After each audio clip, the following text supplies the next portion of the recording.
కేసీఆర్ హరీష్ రావుకు తెలంగాణ హైకోర్టులో ఊరట లభించింది. కాళేశ్వరంపై సిబిఐ విచారణకు బ్రేక్ పడింది. కేసీఆర్ హరీష్ రావు పిటిషన్పై విచారణ చేపట్టిన హైకోర్టు తదుపరి విచారణ అక్టోబర్ 7 వరకు వాయిదా వేసింది. అప్పటి వరకు ఎలాంటి చర్యలు తీసుకోవద్దంటూ తెలిపింది.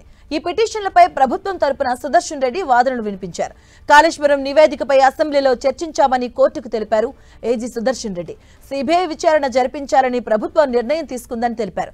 కేవలం నిర్ణయం మాత్రమే తీసుకున్నామని ఇంకా ఎలాంటి చర్యలు తీసుకోలేదని కోర్టుకు తెలియజేశారు. National dam safety authority irrigation శాఖ రిపోర్టును ఏజీ కోర్టుకు సమర్పించారు. కమిషన్ రిపోర్ట్ ఆధారంగా విచారణను సిబిఐకి ఇవ్వడం లేదని, అన్ని నివేదికలు చూసిన తర్వాతే సిబిఐకి ఇచ్చామని కోర్టుకు సుదర్శన్ రెడ్డి తెలియజేశారు. ఇక మరోవైపు పిటిషనర్ల తరపు సుందరం, శేషాద్రి నాయుడు వాదనలు వినిపించారు. ఇరు వర్గాల వాదనలను విన్న court PC Ghosh commission report ఆధారంగా కాళేశ్వరంపై సిబిఐ దర్యాప్తు చేపట్టవద్దంటూ ఉత్తర్వులు జారీ చేసింది.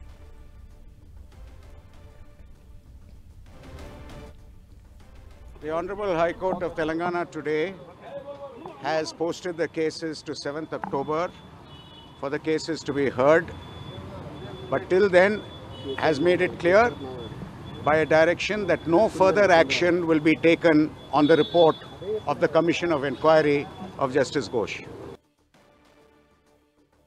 ఏదైతే PC Ghosh commission report 31 July 2025కి ఇచ్చిందో దాని మీద కూడా ముందు చర్యలు తీసుకోవద్దని చెప్పి హైకోర్టు ఇలా స్టే చేయడం జరిగింది ఆ రిపోర్ట్ను. కాబట్టి ఇక సిబిఐ కానీ ఎవరు కానీ ఎంక్వైరీ చేసే పరిస్థితి లేదు. ఖచ్చితంగా ఈరోజు స్టే చేసి అక్టోబర్ 7కు వాయిదా వేయడం జరిగింది కోర్టు.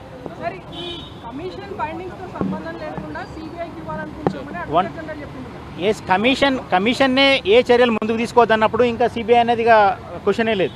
ఎందుకంటే కమిషన్ ఏ కమిషన్ ముందనే ముందుకు సాగొద్దు, దెర్ ఇస్ నో స్టెప్స్ అని చెప్పింది, క్లియర్గా చెప్పింది.